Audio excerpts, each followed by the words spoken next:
রাসূল সাল্লাল্লাহু আলাইহি ওয়াসাল্লাম সত্য নবী ছিলেন, তার প্রমাণ তৃতীয় পর্ব। বয়ান ও খুতবা, প্রথম খণ্ড। লেখক মাওলানা মোহাম্মদ হেমায়েতুদ্দিন সাহেব। আরেকটা ঘটনা শুনুন। নবী সাল্লাল্লাহু আলাইহি ওয়াসাল্লামের হিজরতের 5 বছর পূর্বের ঘটনা। তখনকার দুই পরাশক্তি রোম আর পারস্য সম্রাটের মধ্যে যুদ্ধ লাগলো। যুদ্ধে পারস্য সম্রাট বিজয়ী হয়ে গেল, রোমকরা পরাজিত হলো। মক্কার মুশরিকরা ছিল পারস্যের সমর্থক, কারণ পারস্যের লোকদের সাথে মক্কার মুশরিকদের মিল ছিল। পারস্যবাসীরাও মক্কাবাসীদের মতো কোনো আসমানি কিতাবে বিশ্বাস করত না। তাদেরও কেউ কেউ মক্কাবাসীদের মতো মূর্তি পূজা করত, কেউ আগুন পূজা করত।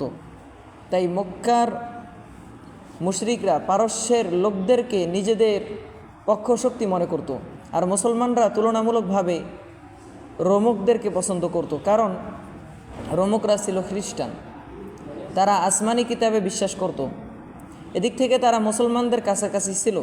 পারস্যের বিজয়ে মক্কার মুশরিকরা খুব খুশি হলো, এই ভেবে যে আমাদের পক্ষশক্তির বিজয় শুরু হলো। তারা মুসলমানদেরকে বলল, হে মুসলমানরা, পারস্যবাসীরা যেমন রোমকদেরকে পরাজিত করেছে, সামনে আমরাও তোমাদেরকেও ওরকম পরাজিত করব। মুসলমানরা কিছুটা মনক্ষুণ্ণ হলো। আয়াত নাজিল হয়ে গেল, আলিফ লাম মিম গুলিবাতির রুম ফি আদনাল আরদি ওয়া হুম মিন বাদি গালাবিহিম সায়াগলিবুন ফি বিদঈ সিনিনা লিল্লাহিল আমরু মিন ক্বাবলু ওয়া মিন বাদ ওয়া ইয়াওমা ইযি ইয়াফরাহুল মুমিনুন। অর্থাৎ রোমকরা পরাজিত হয়েছে। আগামী 3 বছর থেকে 9 বছরের ভিতরে আবার রোমকরা বিজয়ী হবে। সেদিন মুসলমানরা আনন্দিত হবে। সাহাবা একরাম রাদিয়াল্লাহু তাআলা আনহু এর বিশ্বাস কেমন ছিল? আয়াত শুনে হযরত আবু বকর সিদ্দিক রাদিয়াল্লাহু তাআলা আনহু দৌড় দিয়ে চলে গেলেন মুশরিক নেতৃবৃন্দের কাছে। বললেন, তোমাদের খুশি হওয়ার কিছু নেই, কিছুদিন পরেই তোমাদের লোকেরা অর্থাৎ পারস্যরা পরাজিত হবে, রোমকরা বিজয়ী হবে।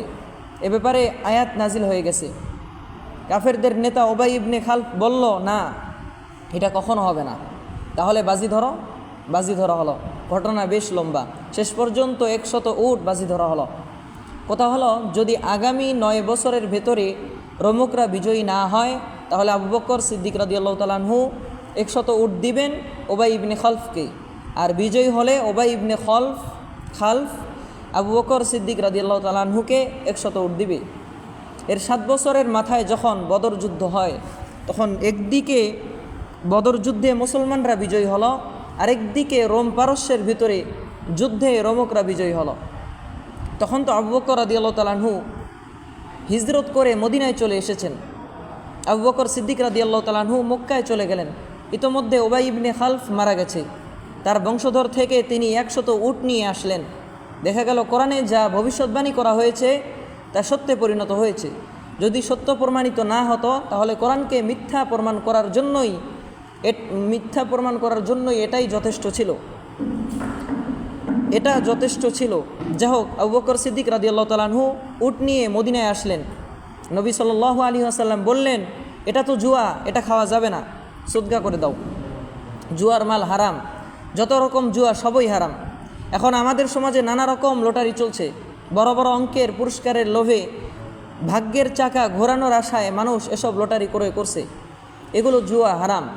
যাই হোক, এ ঘটনা থেকেও বোঝা গেল কোরআনের কথা সত্য। এমনিভাবে কোরআন যে সত্য তার আরও বহু প্রমাণ রয়েছে। আর নবী সাল্লাল্লাহু আলাইহি ওয়াসাল্লামের মুখে এই কোরআন প্রকাশ পেয়েছে। এটা হলো নবী সাল্লাল্লাহু আলাইহি ওয়াসাল্লামের সত্য হওয়ার ব্যাপারে এবং কোরআন আল্লাহর কালাম হওয়ার ব্যাপারে সবচেয়ে বড় দলিল। আমাদের মনে এই ব্যাপারে কোনো রকম সন্দেহ থাকলে এই দলিল প্রমাণগুলো নিয়ে আমাদের ফিকির করতে হবে।